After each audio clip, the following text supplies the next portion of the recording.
diga más, señores, seguimos por acá y les recordamos que pueden encontrarnos en las redes sociales, en Instagram, No Se Diga Más Radio, y en Twitter, No Se Diga Más RD, señores.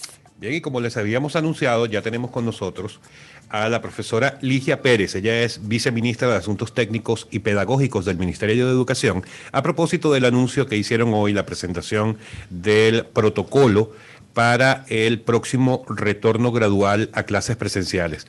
Viceministra, profesora Ligia, gracias por estar con nosotros y atender a nuestra invitación. Bienvenida. Gracias. Un saludo para todos ustedes y para el público que nos escucha. Un placer. Y más ahora que me encontré una ex alumna aquí. Qué sorpresa tan agradable. Muy buena profesora. Profesora, ¿y Lorena era buena alumna o usted sabe? No recuerdo. Pero yo te puedo decir que era muy buena alumna. Porque ¿tú sabes cuánto éramos por curso? Nosotros éramos 50 por curso. 50. De 30, o sea, cada nivel tenía 3 aulas de 50. Entonces, 3 secciones. Imagínate, cómo la profesora Lía se va a acordar. Pero no importa, no crea, yo puedo recordarlo, sí, lo que pasa es que no lo voy a decir, tú sabes, por si acaso. Profesora, hoy el anuncio que ustedes han hecho era muy esperado por mucha gente, así como también otra mucha gente, porque hay como un equilibrio en este tema. Mucha gente piensa que no es el momento correcto para volver a clases en modo presencial. Cuéntenos, ustedes han anunciado que a partir del mes de abril esto empezará a ocurrir, pero ¿nos puede hacer un resumen general de cómo va a funcionar este retorno? Sí, desde luego. Lo primero es destacar el trabajo que hemos venido haciendo en la mesa técnica conjunta del Ministerio de Salud Pública y Educación, donde comenzamos a conversar sobre este tema, viendo cuáles eran las posibilidades, qué teníamos que hacer para un posible retorno a las clases presenciales. Incluso en ese entonces recuerdo que lo pensábamos, eso fue en octubre pasado, lo pensábamos que quizás en enero, pero luego en enero por motivo de las navidades pues se disparó el índice de positividad de la pandemia y entonces no pudimos hacerlo, pero seguimos trabajando, buscando la forma de cómo retornar de manera gradual, como lo hemos planteado, controlada, voluntaria, porque todavía existe mucho temor en muchas familias y no quieren enviar sus hijos a la escuela, entonces no lo podemos obligar a hacerlo en medio de esta situación. Y por eso es importante resaltar que el regreso es voluntario. El que quiera enviar sus niños, bienvenido. El que no, pues bienvenido también, porque van a seguir en las clases a distancia, y van a seguir con el seguimiento de los maestros como hasta ahora se ha venido trabajando. Viceministra, entonces, sí. Viceministra, le saluda Karina Alarcón. Quisiera preguntarle cuántos planteles educativos esperan tener listos en el mes de abril para iniciar esta primera etapa del reinicio de clases presenciales. Cuando tú dices listos, me imagino que cumplan con las condiciones de higiene para garantizar. No, porque lo primero es que cumplan con lo indicado por Salud Pública del índice de positividad, la tasa de positividad y lo que ellos llaman el índice de incidencia de los 7 días, que eso significa durante 7 días en una determinada comunidad, ¿cuántas personas promedio se han infectado?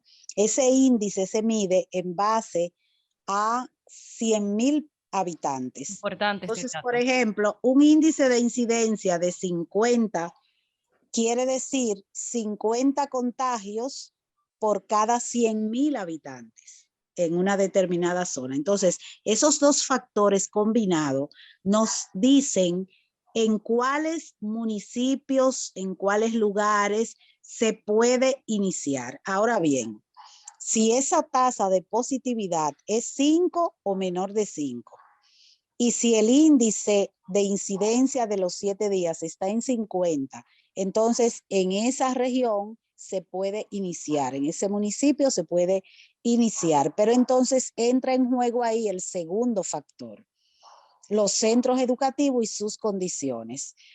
porque no significa, porque digamos que un municipio puede retornar sus centros educativos a la presencialidad o a la semipresencialidad, eso no significa que serán todos los que cumplan con los requerimientos que hemos establecido en el protocolo de retorno gradual a las aulas. Si no cumplen con esos requisitos, pues no podrá ser. De todas maneras, tenemos todo un mes para nosotros seguir trabajando en la readecuación de los centros educativos, que ya hemos venido trabajando en ello, y la mayoría de los centros quizás lo que le falte sea una buena limpieza, porque tú sabes que al no estar abiertos a los estudiantes, aunque los maestros van, pero probablemente no se haga una limpieza tan profunda como si estuvieran los estudiantes ahí. Entonces a muchos quizá le falte una mano de pintura, le falte una limpieza profunda y desinfección y todo, y para eso tenemos todo el mes de marzo para hacerlo, y vamos a iniciar por aquellos cuyos lugares donde están ubicados pues cumplen con esos factores de salud pública de la tasa de positividad y el índice de incidencia. Profesora, me gustaría saber entonces cuáles serían los cambios. Lo hemos escuchado de diferentes especialistas, pero ya de parte del Ministerio de Educación, que habría para generar los protocolos necesarios que tengan cuidado a nuestros niños y a nuestros docentes. Bueno, el protocolo establece todos los requisitos que deben cumplir en los diferentes aspectos que conforman, digamos, el proceso educativo. Desde la infraestructura de los centros educativos establece todos los criterios que debe cumplir el centro para poder ser reabierto. En cuanto al personal, en cuanto a los estudiantes y sus familias, y en cuanto a los procesos educativos que se van a desarrollar o que se desarrollan de manera rutinaria en los centros. Entonces, por ejemplo, para la organización de la jornada pedagógica, es decir, las clases, se ponen varias opciones. Que el grupo sea dividido, si es de muchos alumnos, que sea dividido en 2 o en 3 grupos, que vayan en días alternados. Hay una serie de opciones. El protocolo, ustedes lo pueden bajar de la página del MINER, que ya está colgado ahí, lo mismo que el cronograma, y ahí podrán ver todos los requisitos que hay en cada uno de esos aspectos que he mencionado para poder darle la autorización de que los alumnos pueden retornar a ese centro educativo. Entonces, cada centro educativo, como sabemos, es una realidad diferente. No es lo mismo un centro que esté ubicado en la zona urbana que un centro que está ubicado en una zona rural o en una zona urbano marginal. Tienen características y contextos diferentes. Por eso es que cada director de centro con su equipo de gestión va a elaborar un plan de acción a través del cual nos van a decir a nosotros, las autoridades educativas, a través de los directores distritales, que son, digamos, las más cercanas a ellos, cómo van a desarrollar, cómo van a cumplir ese protocolo general que le estamos entregando, que no es solo entregárselo, porque hay una jornada de capacitación para toda la comunidad educativa que inicia el próximo martes 8, de acuerdo al cronograma, donde se van a capacitar en torno a ese documento que es el protocolo, que como yo dije en la rueda de prensa hoy, es un documento vivo, es un documento que todavía puede hacérsele modificaciones de acuerdo a las sugerencias, hasta a lo mejor alguien tenga una idea que sea buena y que se pueda aplicar. Y entonces nosotros incorporaríamos esa idea, porque tenemos todo este mes para nosotros reorganizar la escuela, adecuarla. Ustedes saben que se está vacunando el personal docente, que se ha priorizado se ha puesto en primera línea junto con los envejecientes a los docentes para que tengan por lo menos la primera dosis antes de ir al aula, y la vicepresidenta anunció hoy que está reservada la segunda dosis para cuando se cumple el tiempo de la primera inmediatamente poder vacunar a los docentes. O sea que se están tomando todas las medidas del lugar. Se van a capacitar hasta los choferes que llevan niños en transporte contratado por los padres al colegio, que ustedes saben que hay personas que se dedican a ese trabajo, a esa labor, y tienen un minibús donde transportan niños de varios sectores a un centro educativo. Y entonces ese chofer o esa chofer, porque también hay mujeres que lo hacen, deben estar debidamente entrenados en estos aspectos de bioseguridad que tiene el protocolo. Entonces también a ellos hay que capacitarlo, porque no es lo mismo tú dar un documento frío a una persona, mira, estas son las medidas que tienes que cumplir. No, hay que hacer un proceso de sensibilización de la importancia de cumplir esas normativas que hay ahí, sobre todo que la entiendan, que puedan comprender qué significa cada una de las palabras que hay en ese documento. Profesora, algo que estoy seguro que todos los oyentes quieren escuchar en este momento. Ustedes anunciaron hoy que este retorno a clases gradual que se produciría en el mes de abril estaría en principio en 48 municipios del país. Estos 48 municipios ya están plenamente identificados. No, en el, ajá. ¿Por dónde vamos a comenzar? ¿En la En el capital, por ejemplo? 48% de los municipios. 48% de los municipios. Ah, 48% de los municipios. ¿Y eso Sí. incluye ciudades como la capital y Santiago, por ejemplo, o no? No, de momento no. Por eso es que no anunciamos cuáles son los municipios. Porque, por ejemplo, en el día de ayer, déjeme decirle, que estaban con esos parámetros de 5 y 50, había el 36% de los municipios. Eso fue el lunes, perdón, el lunes. Y ya hoy, a los 4 días, pues subió a 48%.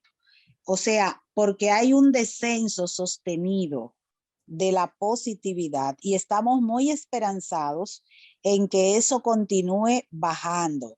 Y en la medida se va a monitorear todas las semanas, y es posible que de aquí al día 6 que comienzan las clases, ese número se pueda llevar mucho más lejos. Es posible que hasta, quién sabe, se pueda duplicar, pero claro, porque va a depender mucho también. En el caso del Distrito Nacional, que yo sé que es una preocupación porque es el que tiene el mayor número, digamos, la mayor población estudiantil, pero el Distrito Nacional, ustedes saben que está muy alta la tasa de positividad, está en rojo realmente. Sin embargo, ha venido sosteniendo una baja, o sea, ha venido bajando de manera sostenida, y como aquí es donde se está vacunando a la mayor cantidad de gente, o sea, ese proceso de vacunación también va a ayudar mucho, pues es posible que antes del próximo día 6 ya también comiencen a entrar sectores del Distrito Nacional en ese mapa. No descartamos eso y estamos en esa, tenemos esa expectativa, estamos esperanzados en que eso sea así. O sea que no quiere decir, lo que quiero dejar claro es, lo que está hoy no es lo mismo que va a estar el lunes, por ejemplo. Sí. Y lo que tenemos es que tender, y es muy importante que ustedes como medios de comunicación exhorten cada vez más a la población a tener un comportamiento que respete los protocolos que están establecidos por salud pública, el distanciamiento, la mascarilla, no festinar las medidas, no relajarlas, porque, por ejemplo, el toque de queda se ha flexibilizado, pero como bien dijo Lorena ahorita, vamos a ver la calificación el 17 que se va a volver a revisar, ojalá que no haya que esto no cambie, sino que continúe a la baja. Por lo tanto, la población debe mantener un comportamiento para que eso no ocurra. Entonces es importante que los medios de comunicación hagan esa conciencia en la gente. Viceministra, estas clases presenciales iniciarían en abril, como ya ustedes han presentado, pero ¿qué? 6 de abril. El 6 de abril, pero ¿qué tiempo durará este año escolar de manera presencial? Porque en un escenario normal, las clases estarían iniciando a finales de agosto, a principios de septiembre y culminando a finales del mes de mayo aproximadamente. Entonces, ¿cómo manejarán este tema? Muy buena pregunta, porque he escuchado a varias personas decir que el año termina allá a final de mayo y no es así. Este año no termina en esa época, este es un año atípico. Claro. El 24 de agosto se celebró un Consejo Nacional de Educación donde se emitió una resolución, la 08-2020, que establece como fecha de finalización del año escolar el 29 de julio. O sea que en vez de junio, como termina el año formal, porque algunas instituciones, sobre todo a nivel privado y públicas también, sobre todo para los estudiantes que van a pruebas nacionales, pues terminaban en mayo algunos grados, unos grados primeros que otros. Sin embargo, este año, el año escolar formalmente termina en julio, en la última semana de julio, el 29 de julio. Entonces eso significa que nosotros a partir de abril nos quedan 4 meses del año escolar. Abril, mayo, junio y julio, para nosotros ya terminar de reforzar toda esta educación a distancia. Quería saber, porque una de las preocupaciones que ha habido es sobre el sector público y privado, la diferencia, y cómo al final, como el privado tiene ya la estructura, le lleva ventaja al sector público. ¿Cómo se va a trabajar para ponerle fuerza justo a esta área de la educación y que así esa disparidad no se dé con tanta fuerza? Porque sabemos que los planteles privados están listos ya, los públicos no es lo mismo. Bueno, están listos también muchos, por decirte, la mayoría de los planteles públicos están listos también, porque de 7,000 y tantos planteles públicos que son, hay más de 5,000 que están listos. O sea, estamos hablando de unos 1,000 y tantos a 2,000 que quizás le falte. Hay algunos, por ejemplo, hay unos 500, alrededor de 500, ahora no recuerdo el número exacto, pero va por ahí, que sí necesitan una intervención ya un poquito más profunda de infraestructura, y ya se licitó un proceso hace un par de meses que ya hubo una licitación para para hacer esas reparaciones de esas escuelas, y ya eso está arrancando.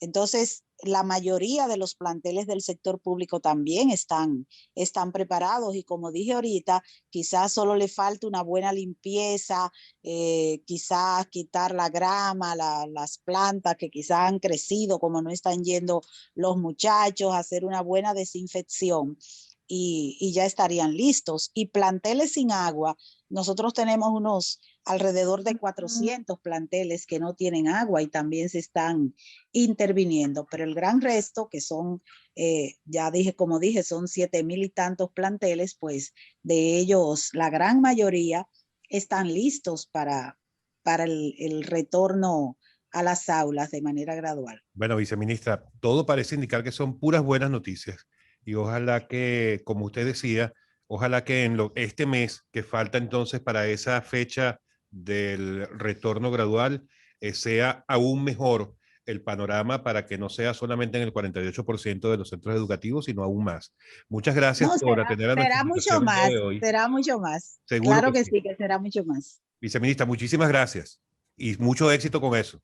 Gracias, a la orden. Ha sido entonces la profesora Ligia Pérez, viceministra de Asuntos Técnicos y Pedagógicos del Ministerio de Educación. La verdad es que suena bien. No sé, Lore, si tú estás de acuerdo, que tú eres una de las personas que más ha empujado por este tema aquí en el programa. Claro que sí, yo entiendo que sí, porque al final lo importante, sabíamos que era posible y que teníamos la capacidad de lograrlo. Lo que nos traía duda es por qué no se daba el paso, pero entendemos que el escenario se dio para que ocurriera de esta forma, la misma presión de la sociedad también para que se ocurriera de forma gradual y voluntaria, y aquí tenemos el resultado, o sea que súper bien. Además que todo esto que tiene que ver con vacunación son de verdad, vamos muy bien. Eso te iba a decir, que si la sociedad no se ponía las pilas, fácilmente empezábamos el año que viene. Sí, pero no, lo que me refiero es al tema de la vacunación, que me gustaría hacer el comentario de cómo vamos, porque hemos estado recibiendo varias estadísticas durante los últimos días, hemos estado comentando que, por ejemplo, hoy nos llegó una estadística en cuanto a... lo que me refiero es al tema de la vacunación, que me gustaría hacer en este momento como el tercer país que ha alcanzado superar la cantidad de casos positivos vigentes, por llamarlo de alguna forma, con la cantidad de vacunaciones colocadas. Así que de verdad que vamos muy bien. Vamos a hacer una breve pausa y ya volvemos con Gabriela Porrelo, representante de la Asociación Padres por la Presencia Educativa.